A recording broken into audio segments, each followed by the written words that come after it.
This is Snuggle in Storytime. We are reading the last of the Really Great Whangdoodles, written by Julie Andrews Edwards, and I have permission through HarperCollins Publishers to read this out loud. This is a continuation of Chapter 4. Professor Savant walked quickly up the wide staircase of his house until he came to the third landing. He passed through a draped arch and proceeded to climb a narrower flight of stairs until he reached a small white door. He took from his waistcoat pocket a key on a silver chain and inserted it into the lock. He let himself into the most unusual room. At the far end, at the top of the spiral staircase, beneath a wide skylight, there stood a large telescope pointing to the heavens. Next to it was a very large planetarium globe.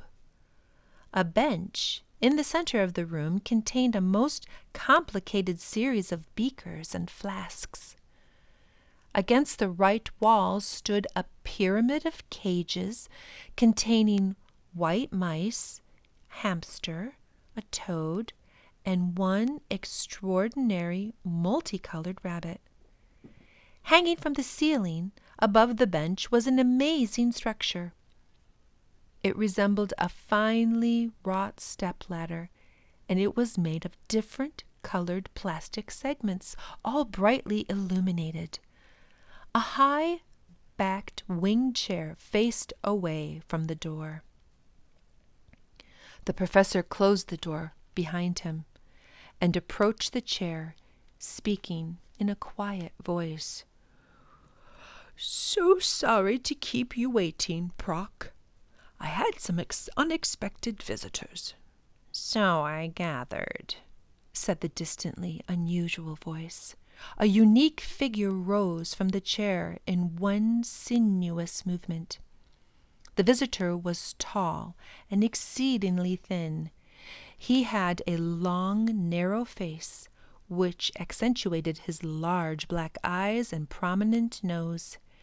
He had a long body and very long arms. His legs seemed permanently bent at the knees, and his shoulders lunched forward. His hands were limp and his fingers thin and tapered. The stranger wore baggy pants and a loose turtleneck sweater which did not sit comfortably on his narrow shoulders.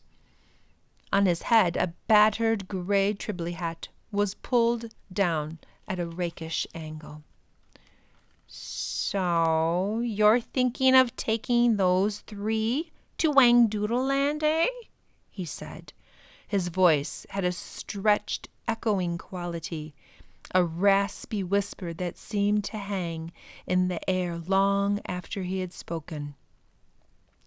"I was considering it, yes," replied the professor easily. "Well, you're a fool," said the Proc rudely. "Except for you, no one has ever reached Whangdoodle Land, and no one ever will. You are wasting your time, and you'll find yourself saddled with children who will turn out to be a big nuisance." "That's a possibility," said the professor. "But on the other hand, we could just make it, my friend," said the Proc, looking bad-tempered. "It is a clever idea, I'll grant you that. One thing's for sure. You'd never reach the Whangdoodle on your own, and I'm going to do everything I can to stop you and the children.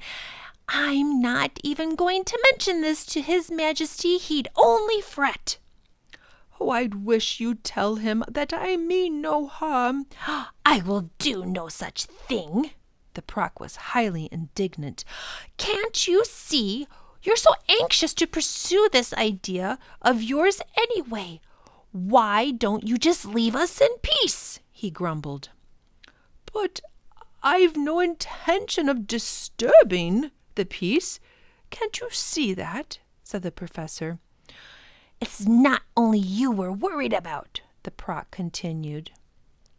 If you make it to Whangdoodle Land with the children, what's to stop others from doing it?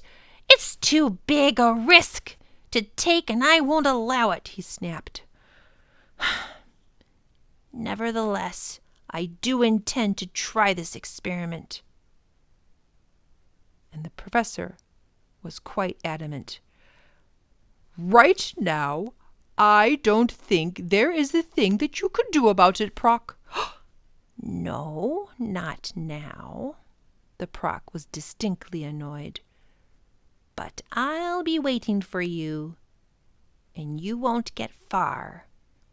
He wagged a spindly finger at the professor. Those children won't be so easy to teach, although I'll enjoy watching you try. In fact, I'll be watching everything you do from now on. He eased himself to the door with a slithering, sliding walk. I'm going, he declared. This whole conversation has given me a terrible headache. Without even bothering to say goodbye, the Proc drew himself up into an immense height, and then, as if being pulled by an invisible hand, he slid down to the floor in a single motion and disappeared through the crack under the door. 5. Mrs. Potter was thrilled when the professor telephoned her to ask if the children could come to tea. She asked them again and again for details of their visit. Well, what is the professor like? What did he say? What kind of house does he live in? They told her all they could without once mentioning the Whangdoodle. It was hard on Lindy, for she was very excited and so desperately wanted to tell someone about their plans. But her brothers reminded her of Professor's warning, and she remained silent. The following Friday after school, Ben, Tom, and Lindy found themselves at the back of the stone house. Oh, the professor's out in the garden, Mrs. Primrose said as she cheerfully showed the children to the lounge. She opened the French door windows and pointed to a small pavilion on the other side of the lawn. Oh, he's over there. Oh, hello, hello, hello. The professor's head popped up. Come and see what I've got. The children ran across the grass. Professor Savant was kneeling on the floor of his summer house, playing with a large, multicolored rabbit. Oh! Lindy dropped to her knees. Isn't he beautiful? What's his name? asked Tom. Sneezewort. He lives in my laboratory. I hate to see him in a cage all the time, so I bring him down here for a walk as often as I can. Where did you get him? Ben wanted to know. Oh, Sneezewort is the result of a study I did of crossbreeding. His great-grandfather was a Belgian hare, and his great-grandmother was a Himalayan black and white. I went on from there. You should have seen the combinations I produced, he chuckled. Lindy held out a rolled piece of paper that she had been carrying. Here, Professor, I did a drawing for you. It's a Whangdoodle. Why, Lindy, how nice! Oh, but that is wonderful. That looks very much like a Whangdoodle, but you've left out his bedroom slippers. Bedroom slippers? Oh, yes. He always wears bedroom slippers. Actually, he grows them, and each year he grows a different pair, a different color, and a different style. Lindy drew her breath. Oh, that's fantastic. Isn't it? It really is. And what's more, the Whangdoodle never knows what the slippers will look like until he sheds the old pair and grows a new one. It's a surprise even to him. The children hardly had time to digest this piece of information when the professor continued. There's one other remarkable thing about the Whangdoodle. He can change color whenever he feels like it. It's a safety device. He can blend in with anything so no one can see him. Lindy whispered, What color is he normally? Oh, sort of a warm gray-brown. Rather ordinary, really. But of course, if he's feeling cheerful, he can turn Scotch plaid if he wants to." The children laughed delightedly. "He sounds like so much fun," said Lindy. "Does he have a beautiful palace?" "Well, I've only seen him from a distance, but it is rather remarkable. Lots of turrets and things, you know." "Does he live there alone?" said Ben. "Oh, yes, totally." "Doesn't he get lonely?" Lindy said, concerned. "I would think so." "Why is the Whangdoodle a king?" asked Tom. "Because he's the best of all creatures. I told you about that, remember?" "So he's very smart?" "Smart? I should say so. Could you grow bedroom slippers? Or change color? Could you preserve peace? Yes, indeed, he is quite remarkable. And if we are ever to go see him, we must get to work." The children set themselves beside the professor, and he pointed to the garden. "First of all, take a look around you," he said. "A very good look. Now, I want you to tell me all the colors that you can see. Benjamin, I think you should begin." Ben had the feeling that he was not going to be very good at this exercise. "Well," he began hesitantly, "I see a gray house, brown trees, and a blue sky. Oh, and green grass, of course." "Is that all?" "Well, I see a dark brown roof and the curtains at the window." "Tom, what about you?" "This white summer house, and I see sneezewort, a green door, that's all, except for what Ben said." And Professor turned to Lindy, and she took a deep breath. "There are little white clouds in the sky, and those leaves are golden. There's a bird with a red-brown chest, and your logs over there are sort of yellow, and those flowers are orange and white." "Oh, they're late chrysanthemums," said the professor.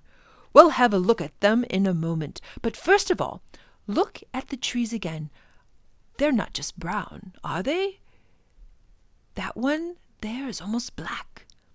And the trunk of that one is copper and smooth, and that one there is gray and rough. Those dead leaves are a russet color, aren't they? Now, look under the hedge there. Do you see anything?" The children looked. They saw nothing. "Can't you see the cluster of red berries hanging under the leaves?" The children looked closer. Suddenly, as if the focus were being changed on a camera, the red berries came into their view. "Why didn't I see them before?" Tom said, bewildered. "Because you weren't looking," replied the professor. "There aren't many people in this world who really know how to look. Usually, one glance is enough to register that grass is green and the sky is blue and so on. They can tell you if the sun is shining or if it looks like rain, but that's about it. It's such a pity, for there is texture to everything we see and everything we do and hear. That's what I want today's lesson to be about. I want you to start noticing things.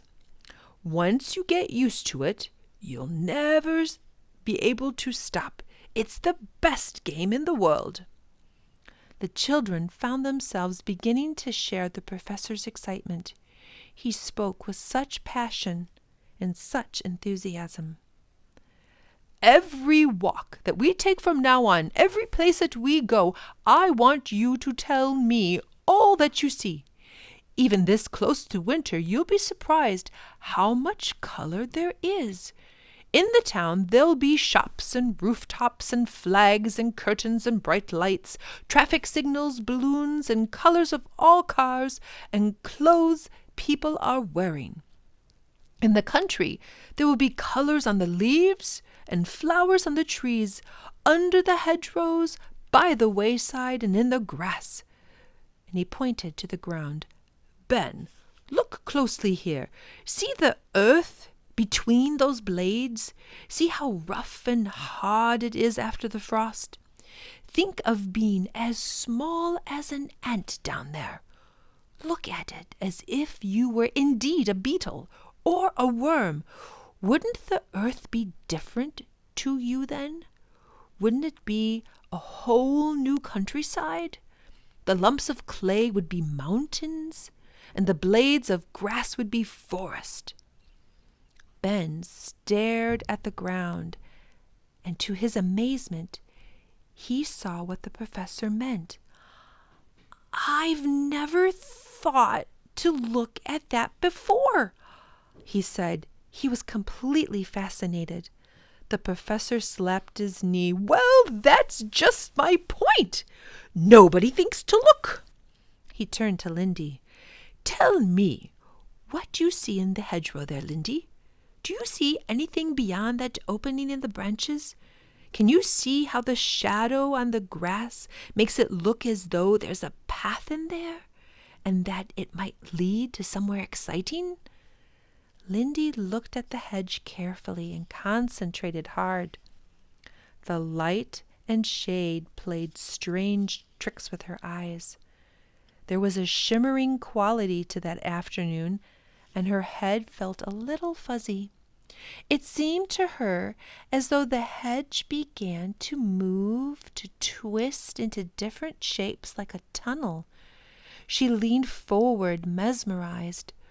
For 1 second, she was convinced that if she could just go through that tunnel, she would come out into a new and unknown land.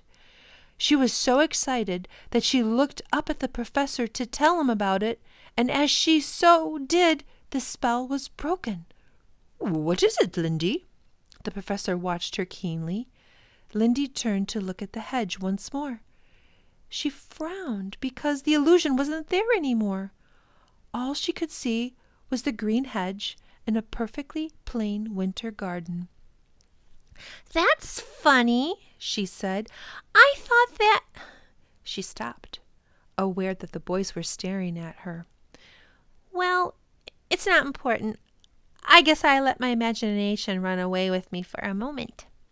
Professor Savant looked at her thoughtfully, and then he turned and walked into the lawn.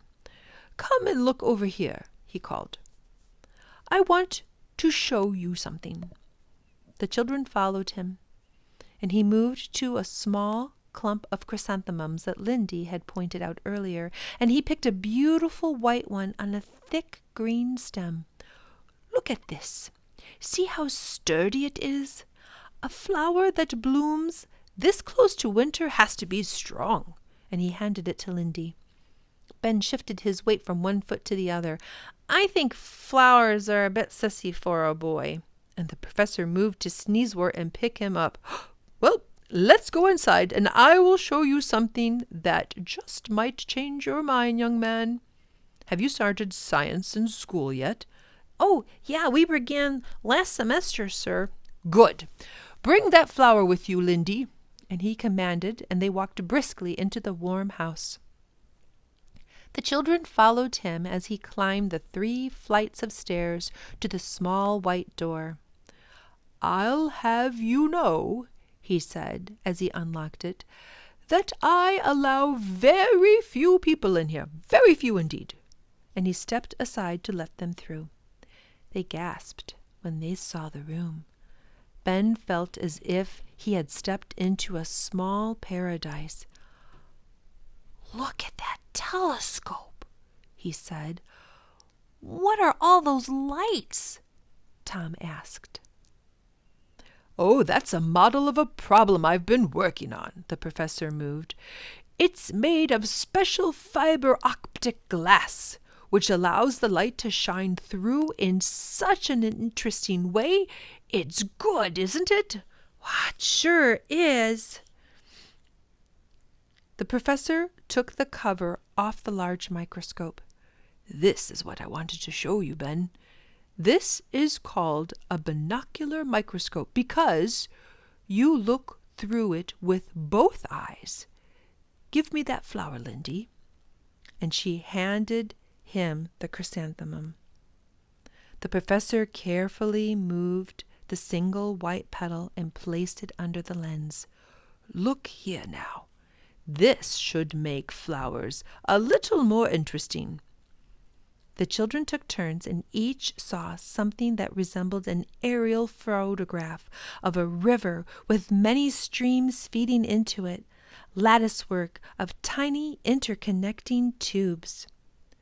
Those veins or tubes carry energy to the cells of that petal, the professor exclaimed. See what happens if I put a drop of ink into the stem of the petal? See how the blue circulates through every little vein? That's just how blood circulates in your bodies.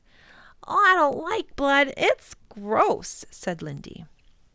Well, that's a silly remark. Blood carries nutrition and energy and food to every part of your body. So instead of saying gross, I think you should say how wonderful. The professor turned to the boys. I want to make a point, and I want you to learn it well, he said. I know there are times when things seem rather boring to you and not worth your interest, like this flower today. Once you notice its color and the fact that it was growing, you dismissed it. It was sissy. A magnificent creation like a flower is definitely not sissy. When I showed you the flower under the microscope, you learned that there was a whole new dimension to it. What's dimension? Lindy asked. In this case, it means going one step beyond what you already see or know. Finding another world, one that has been there all along, just waiting for you to discover it. Like Whangdoodleland, she said. Is that a dimension? Oh, in a way, yes. My point is this. I don't want you ever again to take something on face value, to take things for granted. Let your curiosity run away with you. Know that beyond every ordinary explanation, there is a deeper and more exciting discovery to be made. There was a knock at the door, and Mrs. Primrose entered.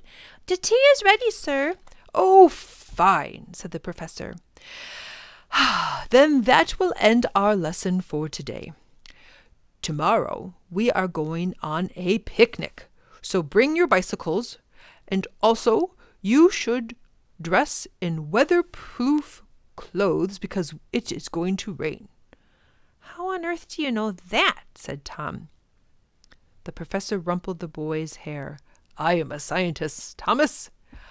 I also heard the weather forecast on the radio. And they all laughed and clattered down the stairs to tea. The end. Continue next time as we pick up on Chapter 6 of The Last of the Really Great Whangdoodles. Thank you for tuning in. See you next time.